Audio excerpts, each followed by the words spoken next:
할렐루야. 9월 5일 금요일 매일 성경 묵상입니다. 오늘 말씀은 데살로니가전서 4장 13절에서 5장 11절의 말씀입니다. 사람은 누구나 마지막에 관심이 있습니다. 결과죠, 결과. 인생의 마지막이 어떻게 되겠느냐. 내가 이것을 하면 결과가 어떻게 되겠느냐. 이런 것뿐만 아니라 우리 믿는 자들 또한 세상의 마지막 때에 관해 관심을 두죠. 특별히 이 당시에는 예수님께서 성천하신 후 약 20년에서 30년이 좀 덜 된 시기, 그때인지라 예수님께서 다시 오시겠다고 약속하신 게 있기 때문에 그때는 세상의 마지막 때가 될 것이다 라는 생각 속에서 모든 믿는 자들이 마지막이 언제가 될고 하는 그런 관심사가 컸던 겁니다. 바울은 데살로니가 교회에 편지하면서 그 마지막 때에 관해 얘기하는 내용이 바로 오늘 본문에 나옵니다. 본문에서 바울은 마지막 때에는 이러한 일이 있을 것이다 라고 했는데, 아마도 이 내용을 받은 데살로니가 교회에는 큰 파장이 있었던 것 같아요. 왜냐하면 이후에 바울이 데살로니가 후서를 쓰게 되는 이유가 데살로니가 교회 성도들의 이 첫 번째 편지를 받고 그들이 반응했던 그것 때문이었거든요. 데살로니가 전서를 받은 교회는 이제 곧 종말이 올 것 같이 여겼던 겁니다. 그래서 후서를 보내면서 마지막 날이 온다는 마지막 날이 곧 온다 이러면서 잘못 행하는 그런 자들에 대해서 미혹되지 말고 그 때와 시기에 관해서 이런 말이 있고 저런 말이 있지만 너희들은 믿음에 굳게 서서 예수 그리스도를 기다리라 하는 내용으로 후서를 기록하게 되는 것이죠. 자, 혹 오늘날은 어떨까요? 오늘날도 차이가 없을 겁니다. 마지막 날이라고 그렇게 예언되고 그렇게 하면 사람들 아마 정신 못 차리지 않을까요? 지난 1992년인가요? 다미선 교회 사건 때처럼 말이죠. 그러므로 성도들에게 가장 중요한 것은 믿음의 반석 위에 굳게 서서 주님의 재림을 맞이해야 하는 게 아닌가 생각되어집니다. 예수님께서는 말씀하셨습니다. 여기 있다 저기 있다 해도 미혹되지 말라 하시면서 말세의 징조에 관해 말씀해 주신 게 마태복음 24장에 기록되어 있잖아요. 그러면서 바울은 복음을 전하며 전도하며 이 마지막 때에 관해 어떻게 가르치고 있는지 오늘 살펴보고 묵상하면 좋겠습니다.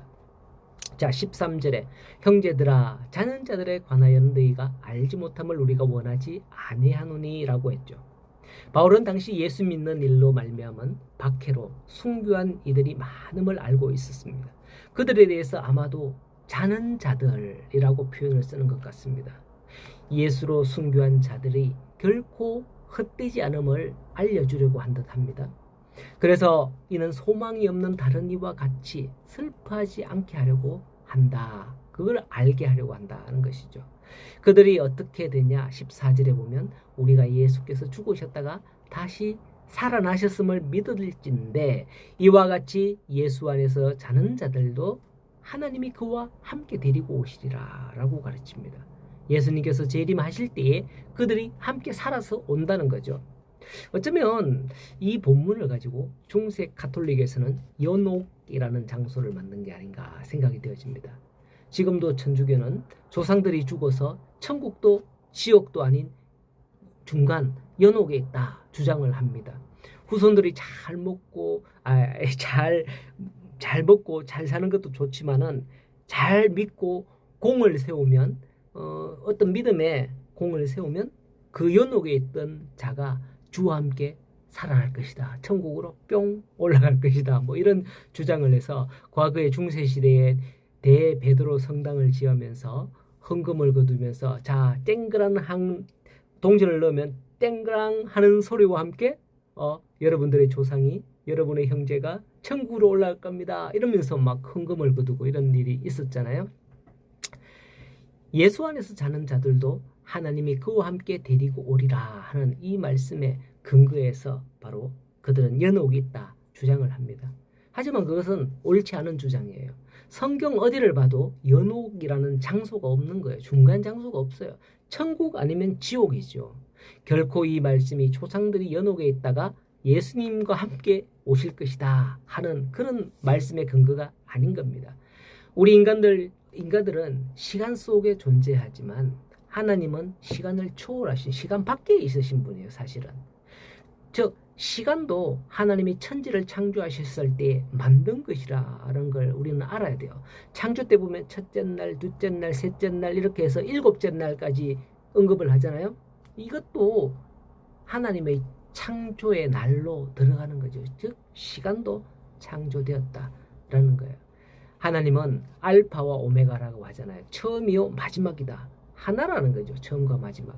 하나님 앞에서는 하루가 천년 같고 천년이 하루 같다고 했지 않습니까? 그렇기에 그때 죽은 자들도 하나님이 볼 때는 아담이 죽었을 때나 우리가 죽을 때나 똑같은 때인 거예요. 하나님이 볼 때는. 사실 우리 지성으로는 도저히 이거는 이해할 수 없는, 판단할 수 없는 것이기에 우리는 이해할 수 없어요. 어쨌든 이거를 하나님은 하루를 천년같이 천년을 하루같이 한다는 베드로서에 있는 그 말씀을 믿으시면 하나님은 그런 분이야 이해가 되실 줄로 압니다. 자, 바울이 여기서 이런 말을 한 것은 그런 비밀을 드러내기 위함이 아니에요. 18절을 보면 그러므로 이러한 말로 서로 위로하라 라는 거죠. 친구나 가족이 예수 믿다가 순교했는데 얼마나 슬픕니까 여러분. 이 당시에 친구나 가족, 여러분 지금도 친구나 가족이 죽으면 그냥 죽어도 슬픈데요. 예수 믿다가 짐승의 밥이 되고 십자가에 달려 죽고 이렇게 하면 얼마나 슬프겠습니까. 그러나 그들이 주 안에 있다가 그렇기 때문에 주께서 재림할 때에 다시 살아나서 다시금 오리라 하는 이 말로 위로함이었던 것이죠. 위로하기 위함이었던 거예요. 그러니 여기에 막 뭐 비밀이 있는가 싶어서 이 말 하나하나를 파고 헤쳐봐야 우리는 비밀을 깨닫는 게 아니라 더 미궁 속으로 빠집니다. 말씀으로 우리가 이 말을 받고 믿을 때에 이해하고 믿음으로 나아가게 되는 줄로 깨달으시기 바랍니다. 자, 5장 1절을 보면 이렇게 말하잖아요. 형제들아, 때와 시기에 관하여는 너희에게 쓸 것이 없음을 주의 날이 밤에 도둑같이 이럴 줄을 너희 자신이 자세히 알기 때문이다 라고 합니다. 그들이 평안하다 그렇게 산다면 이 멸망이 그 평안하다는 순간에 갑자기 그들에게 임할 것이다 라고 합니다. 그러나 그렇게 살지 않고 믿음으로 깨어있는 자들은 어떠하냐. 4절을 말씀해 보면 형제들아 너희는 어두움에 있지 아니하며 그날이 도둑같이 너희에게 임하지 못하리라 라고 말씀합니다. 앞에 말씀하고 이거 완전 반대되는 말씀이죠. 앞에는 그날이 도둑같이 임하리라 하는 줄 너희가 안다고 했는데 바로 이 바울 사도는 도둑같이 임하지 못하리라 그렇게 말씀을 하고 있는 거예요. 우리는 늘 말했잖아요. 주의 재림은 도둑같이 임한다 이렇게 알고 있잖아요.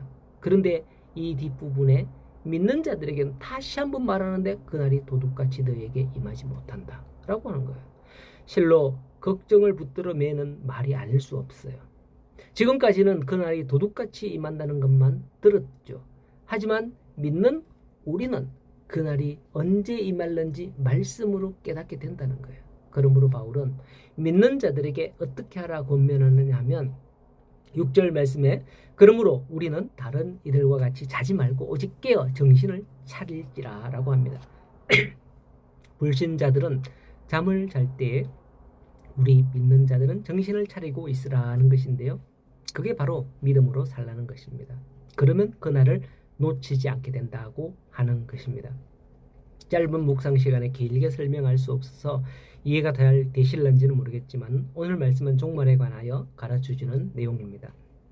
마지막 때를 믿음으로 살아가는 우리 성도 여러분, 종말을 두려워하지 말고 바울이 가르쳐 주신 것처럼 우리가 믿음으로 살아갈 때 그날이 우리에게는 도둑같이 임하지 않고 주님의 임하심을 우리 눈으로 보게 되리라 라는 것을 믿으시기 바랍니다. 오늘도 믿음의 하루를 살아가는 우리 모든 성도들이 되기를 간절히 소원합니다.